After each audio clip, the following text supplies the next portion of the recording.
Hello everybody, I'm going to teach you how to make my sourdough bread. First of all, this start, I will refer to it as the mother, or in my family we call it Big Mama. This mother has been passed down through generations over 200 years from the Amish in Ohio. So it's been split and moved down. Now, if you look at my start, you can see that maybe it has a little brown in it or a little black in it. Not much, because I do store it in the refrigerator.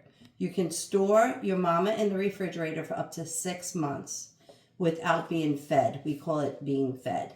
Never close the top, only with a coffee filter, and then just putting this top piece back on, straight on top of the coffee filter. It needs to breathe. So always have it out in the open so it can breathe freely. Once you decide that you're ready to make your bread, you take your mother out of the refrigerator, and you never put her directly on a counter. You always put her on top of a towel. I don't know if you can see the towel, but she sits on the towel. Sits on the towel because she doesn't like to be too cold for too long. So you put her on the towel, you let her come to room temperature. So I took my mama out of the refrigerator yesterday. She sat all day and overnight onto my counter on this towel. And now if you touch her, she's not refrigerator cold, ready to begin. When you open the top, depending on how long your mama has been in the refrigerator, it might look a little bit ugly on the inside. I don't know if you can see that. My mama has not been in the refrigerator very, very long. I made bread last week. So if you open it up and it has this thick piece on top that's dark brown or black, it's fine, absolutely fine. You don't need to do anything but stir it in. Some people don't like the way it looks. It grosses them out. You could just take a little spoon, pull it out, throw it away. But this recipe says you do not need to discard any of it. It is all absolutely fine. What you would do is go in with your little spatula and you would mix it all up. It should have the consistency of pancake mix. So pancake mix, waffle mix, that's the consistency. It can drip a little bit, but it's thick, but not too thick. When you are ready to make your bread, your mama should be, I'm sorry, I just want to put this on here. You want to have enough of your mama so that when you make bread, you don't lose it. You don't have enough left in your jar at all. I normally would bring my mama up to about here before I start making bread, and I will show you how to do that. Now, you take, this is the larger size. I believe it's 24 ounces. This is the smaller size. I believe it's 12 ounces. It has these little lines, little grooves on the side. You would just pour your mama to the very first line.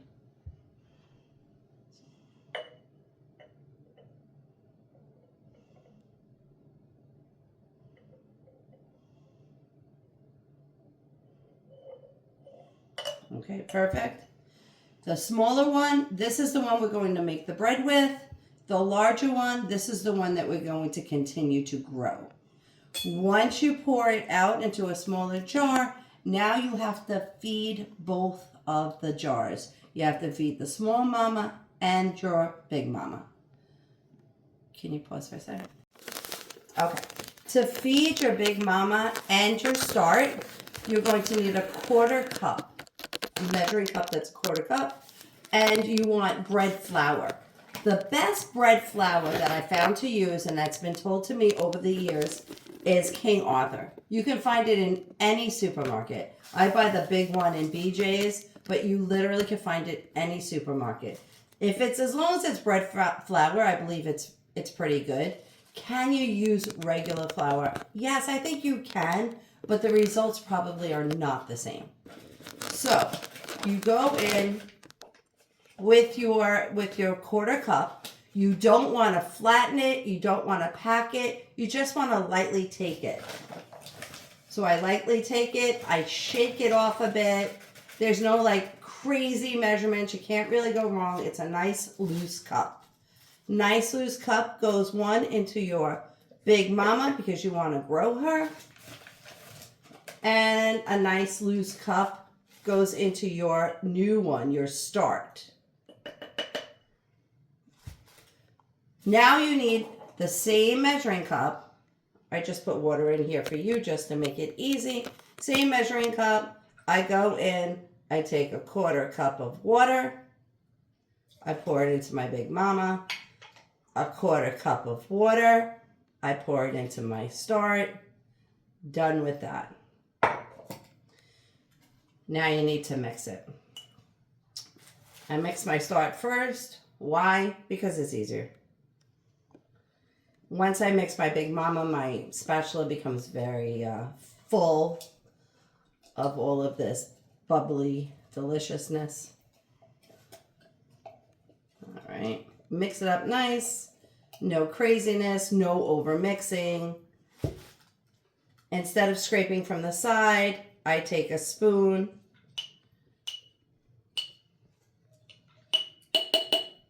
Now I go into my Big Mama. I mix her up, same thing.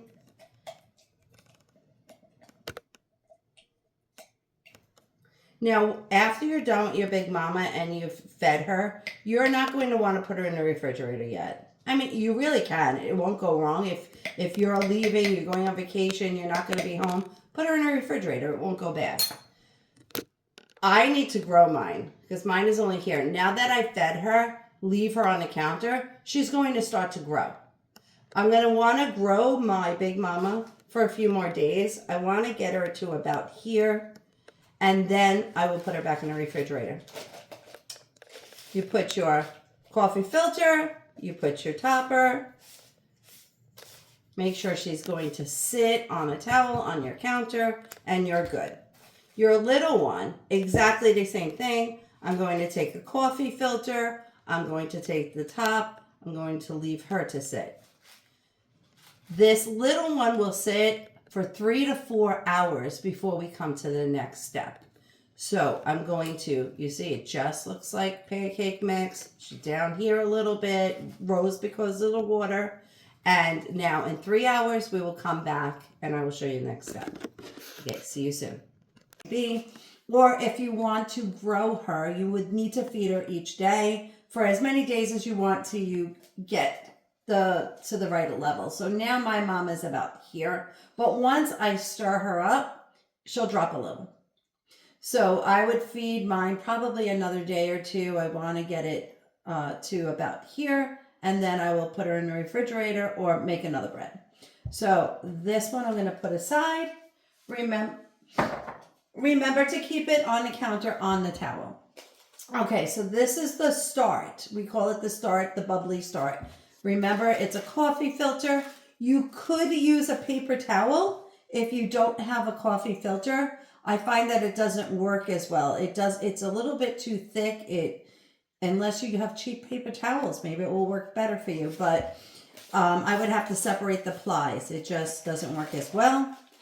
If you could see in, you will see it's a little bit bubbly inside. That's why we call it a bubbly start. Mine sat for about 3 hours. If I let it sit a little bit longer, 4 hours, it would be a little bit more bubbly. If by some chance 5 hours went by, 5.5 hours went by, you totally forgot about it, and now you think you've ruined it, you didn't really ruin it. You really can't ruin it. You could just continue to make the bread. It will turn out just fine. But 3 to 4 hours is the rule of thumb. You could use a metal bowl. You could use a plastic bowl. It doesn't matter. Just don't use one that's too small. It grows a lot. So if you use something that's too small, not going to work out. Today I'll use the plastic bowl. I think it's a little bit easier maybe for you to see. All right, this is where the ingredients come in. 3 ingredients, nothing big. 2 cups of water. You start with the water, pour the water in, done. Now I usually go for my bubbly start. Using a spatula, I will dump all of it inside. You will notice some of it will float to the top. That's great. Some of it sinks to the bottom. That's great.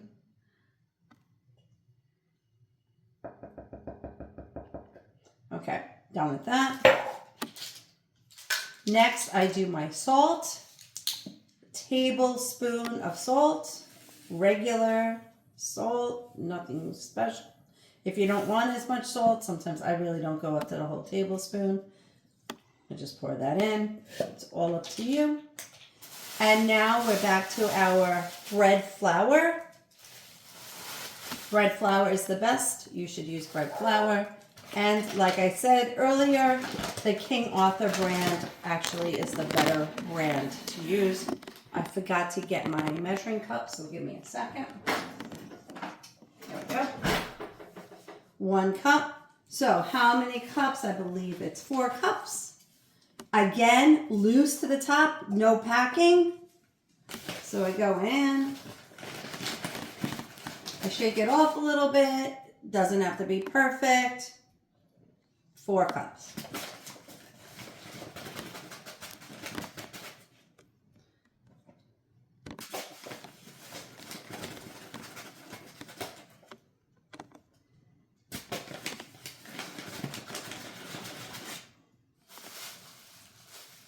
That's all the ingredients. I have my hands cleaned. I just washed. I only use one hand.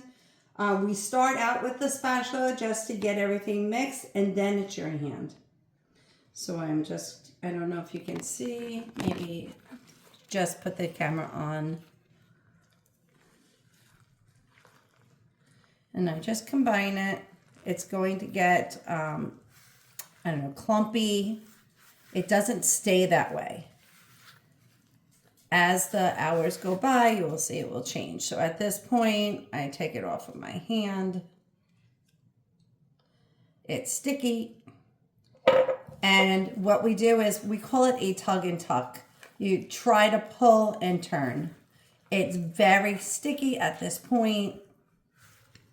But as the hours go by, it will be much easier to tug and tuck. I will check in every time I tug and tuck so that you can see how it changes. If you feel like yours is too sticky, add a little flour. If you feel like it's too dry, add a little water. But it does get like this, sticky. I just make sure I soaked in all of the flour that I use, and it just makes this ball. Very easy to clean your hands off if you just run it under the water.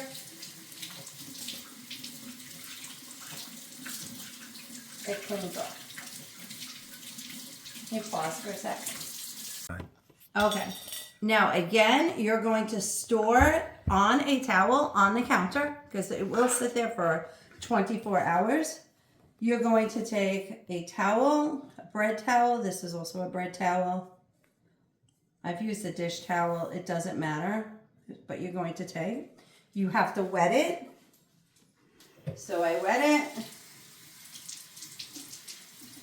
It dries up over time. I wring it out pretty good so it stays pretty damp. And then you simply spread the towel on top. And you will leave this to sit.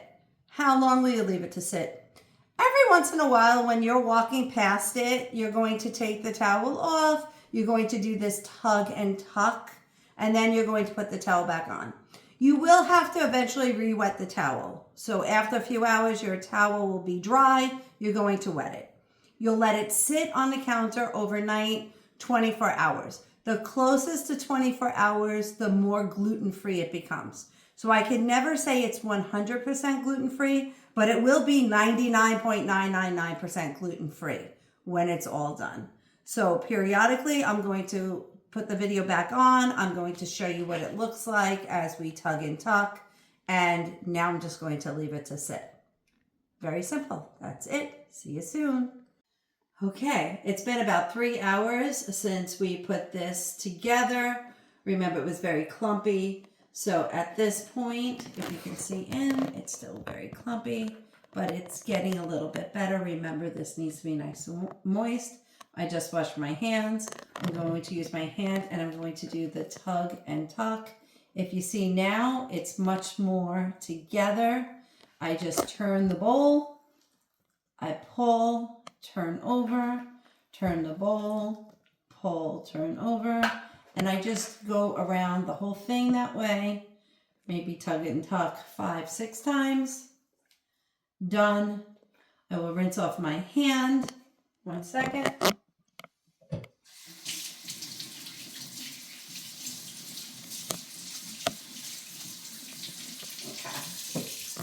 Hand is rinsed off, and then I will assess the towel, make sure that it's still damp. It's only been 3 hours. It's kind of cool in here. In the summer, you might have to re-dampen it more often. Cover it up and leave it for the next time. So you're going to do this, you know, occasionally as you're walking through every few hours or so, but I won't come back to the video until the morning. Okay, so 24 hours later, I will see you. Bye. Okay.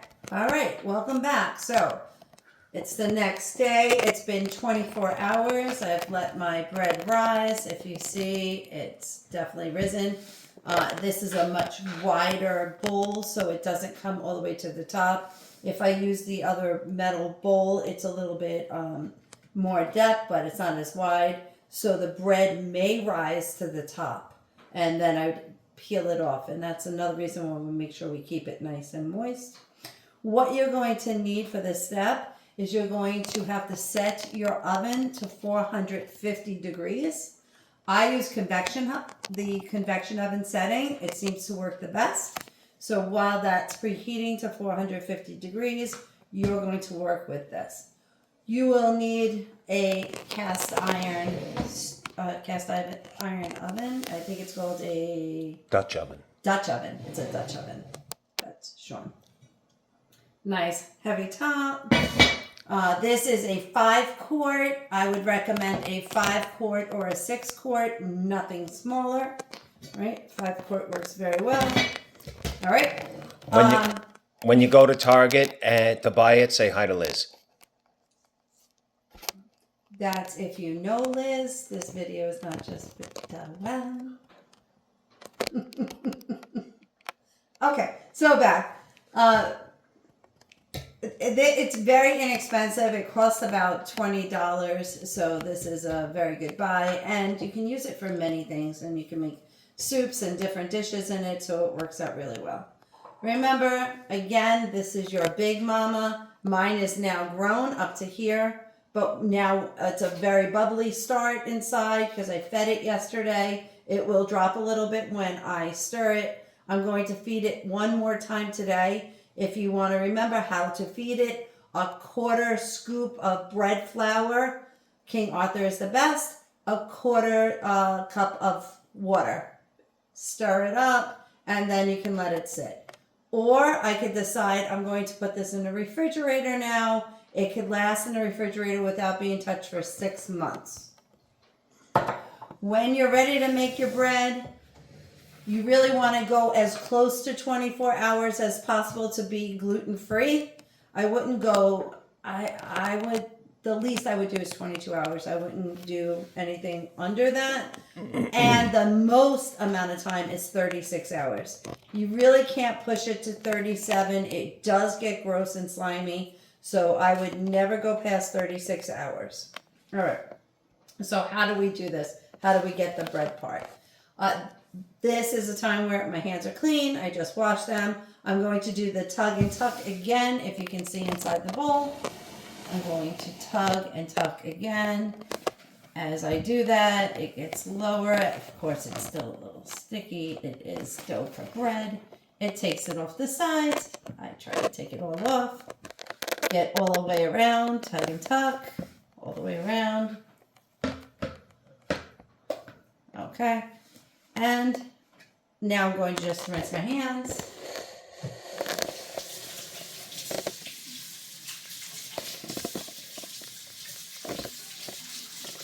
Okay.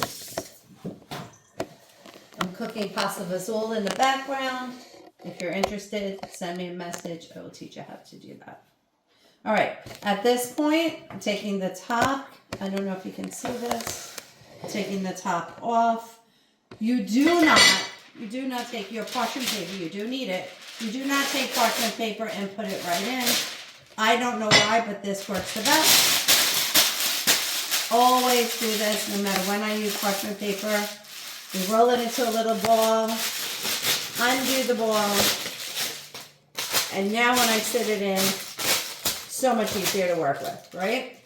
We take our dough, we put it right onto the parchment paper, scooping it out.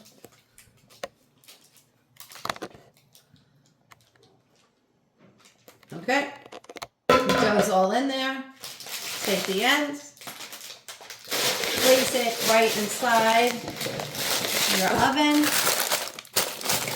And now what we do is we call it baptizing it. So I go straight over here to the sink. You can see from here. Run the water a little bit.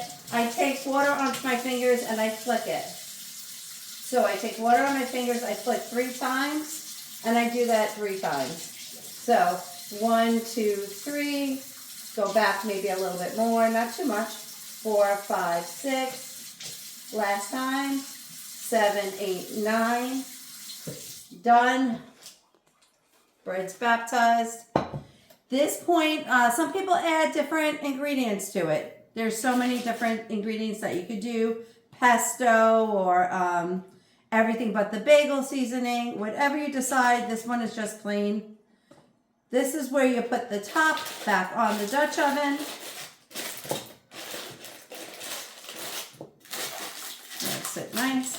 All right, I'm going to place this inside the oven. Mine's on convection. You want it right in the middle, in the center. You're going to time it for 35 minutes.